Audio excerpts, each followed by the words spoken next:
आपल्या कार्यकर्त्यांचा विषय लय आडी डायरेक्ट शिर्डीमध्ये ठामपणे उभे होते पोरं. रविवार असल्यामुळे यांच्या कॉलेजला सुट्टी होती, हे निघाले होते घराकडे. तर नमस्कार मंडळी, स्वागत आहे तुमचं आपल्या टीन के जर्नीच्या नवीन एका ब्लॉगमध्ये. वातावरण इतकं बोगस आहे ना, आपल्याला झाली डायरेक्ट सर्दी, त्याच्यामुळे आपला आहे ना आवाज बदललाय. आपण चाललो होतो निमगावरनं शिर्डीला. असा रस्ता तर 3 किलोमीटरचा होता, पण गर्दी इतकी ना मैं गाली नहीं दे सकता. नहीं गाली नहीं देना. आपल्याला फक्त आणि फक्त रिक्षावाले मामा आणि RT वाले मामा हे दोघांचाच भेवी.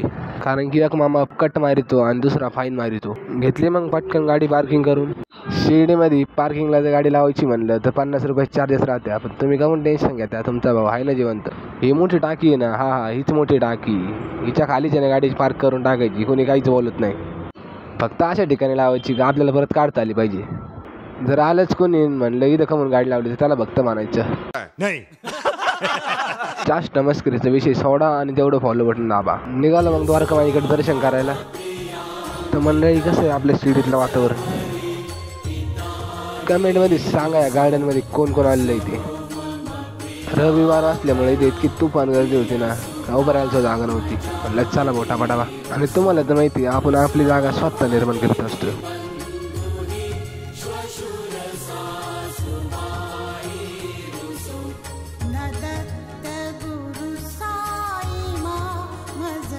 आणि आपण इतक्या परफेक्ट टाइमवर आलो ना का साईबाबांची आरती चालू होती. म्हणलं भाऊ नशीब लागत.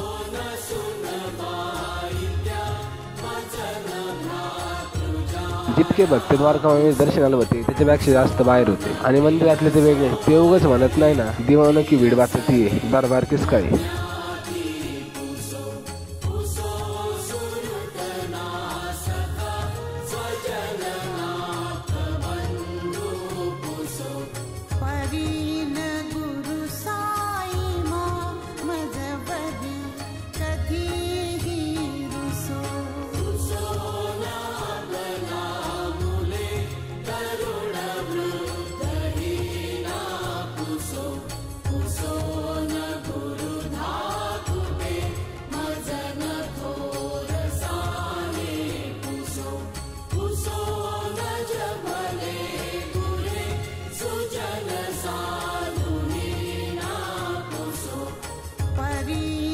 चला तर सगळ्यांनी कमेंटमध्ये बोला ओम साईराम.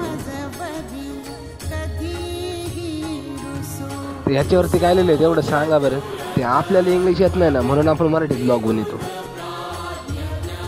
कार्यकर्त्यांना दिले स्टँडवर सोडून, त्यांना म्हणलं जा तुम्ही घरी भेटू परत. कार्यकर्त्यांना दिलं होतं बसमध्ये बसून, त्यांना म्हणलं तुम्ही घरी जा आणि मी पण जातो निमगावला. चला तर पब्लिक भेटू पुढच्या ब्लॉगमध्ये. अशाच नवीन नवीन ब्लॉगसाठी फॉलो करा.